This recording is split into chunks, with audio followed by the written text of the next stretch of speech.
సొంత వ్యాపారం మాదిరిగా దుకాన్ కమ్ మకాన్ బిజినెస్ అని రంగ ప్రవర్తించినటువంటి తీరు ప్రజలు ఇంకా గుర్తుపెట్టుకొని ఉన్నారని చెప్పేసి కూడా చెప్తా ఉన్నాం. ఇచ్చేటువంటి పరిస్థితి గతం జగన్మోహన్ రెడ్డి గారు పెట్టుబడులు కాదు కదా, కనీసం గుంతల్లో గంపెడు మన్ను వేసినటువంటి పరిస్థితులు లేవు.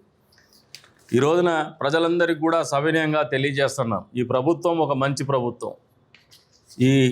రాష్ట్ర అభివృద్ధి కోసం కావచ్చు, ఈ రాష్ట్రంలో ఉన్నటువంటి ప్రజల జీవన ప్రమాణాలు పెంచడం కోసం కావచ్చు,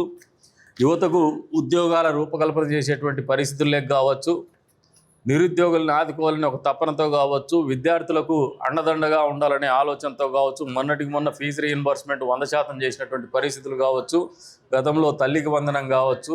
సామాజిక పెన్షన్లు 4,000, 6,000, 15,000 ఇచ్చేటువంటి కార్యక్రమం కావచ్చు, మళ్ళీ కొత్త పెన్షన్లకు డిమాండ్ వస్తుందని అసెంబ్లీలో మంత్రివర్యులను ప్రశ్నిస్తే మళ్ళీ ప్రభుత్వం సానుకూలంగా స్పందిస్తూ కొత్త పెన్షన్లకు అప్లై చేసుకునేటువంటి వెసులుబాటు కూడా తొందరలోనే ప్రకటిస్తామని తెలియజెప్పడం కావచ్చు, ఇల్లు కట్టించేటువంటి కార్యక్రమంలో త్వరితగతిన ముందుకు పోయేటువంటి పరిస్థితులు కావచ్చు,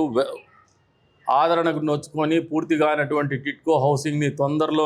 అతి తొందరలోనే ఏప్రిల్ కల్లా పూర్తి చేసి ప్రజలకు అందుబాటులోకి తీసుకురావాలనే ఆలోచన కావచ్చు, రాష్ట్రంలో రోడ్ల మరమ్మతులు కావచ్చు, కొత్త